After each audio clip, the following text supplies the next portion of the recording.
I'm Elaine. Today we're going to talk about the power of accountability. So, we've already talked about setting a vision. We've already talked about creating SMART goals. If you haven't seen my presentation on that, I would encourage you to find it on the YouTube channel or on the website and view that. Once you've set SMART goals, you need accountability. Accountability is the power behind your SMART goals. It is the kick in the pants that helps you to get those things done, to be true to your word. I like to use 3 kinds of accountability: person to person, consequences, and rewards. Person to person accountability is probably the most familiar and the most popular. Think about having a workout partner, somebody, just a general accountability partner, a prayer partner. We're all sort of familiar with this idea of having one person hold us to account, being the external force in our life that makes sure we do what we say we're going to do. When you're choosing an accountability partner, I think you should look for 4 qualities. The first one is you want a person who cares about you, who has love and concern and compassion for you. Otherwise, you're just going to get into a relationship where there's nagging. If they don't care about you, they're not really going to put forth the time and effort to hold you accountable for anything. Second, this person should have no personal stake in your success or failure. This, in my mind, pretty much rules out spouses as good accountability partners because they pretty much have high stakes in your success or failure in any area of life. Now, the reason you want someone who has no personal stake in your success or failure is because if you do fail, they're probably going to get upset because it impacts them. They might start nagging you. On the other hand, if you're succeeding, they may start pushing or expecting more. It's just generally going to get very messy and dysfunctional. So you need to choose someone who really, it doesn't impact them whether you succeed or fail. Third, you want someone who is reliable, somebody who will ask you.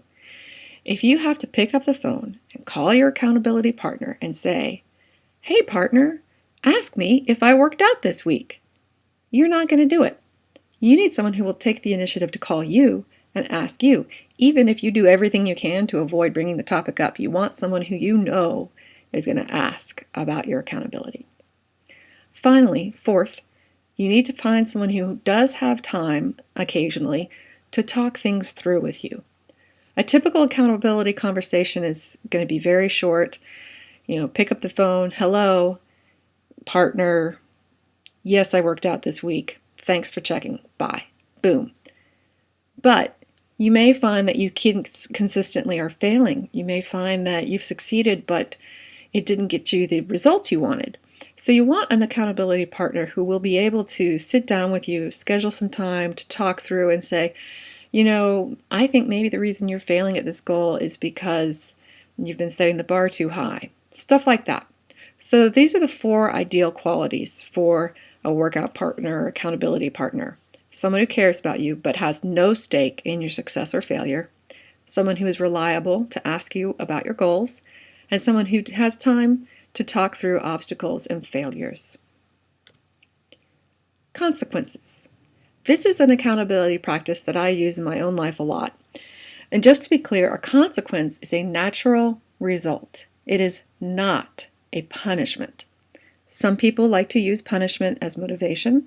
I don't. I would never encourage a client to use punishment. I would never use it on myself. I do encourage the use of natural consequences, however.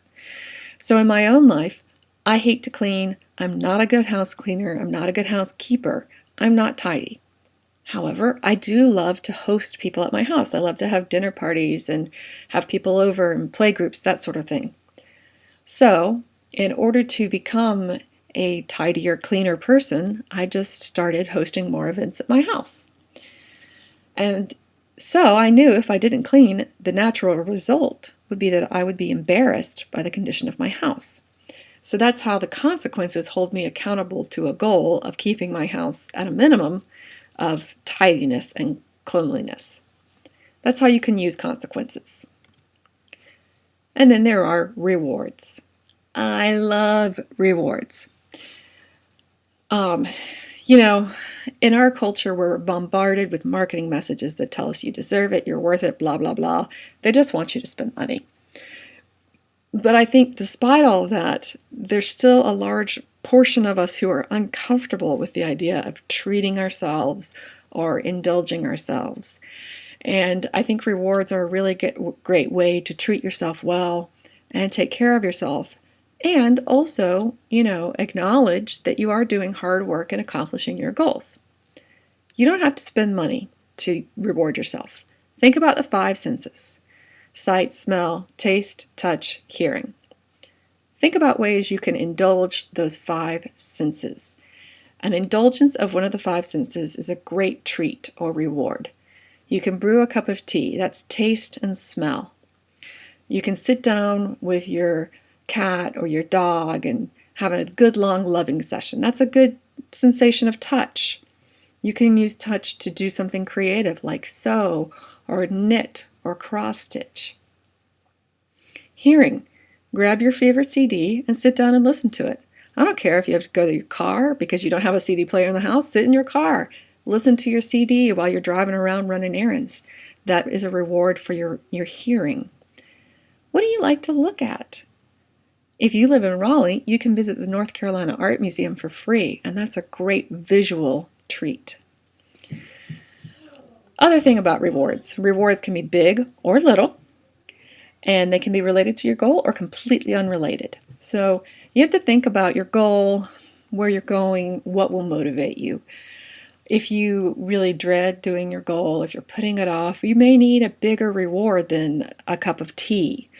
You may need to say, when I finish this task, I'm going to schedule my family vacation to Disney World. Woohoo! That's a big reward. And you may feel like it's way bigger than the goal deserves, but if that's what it takes to motivate you, that's fine.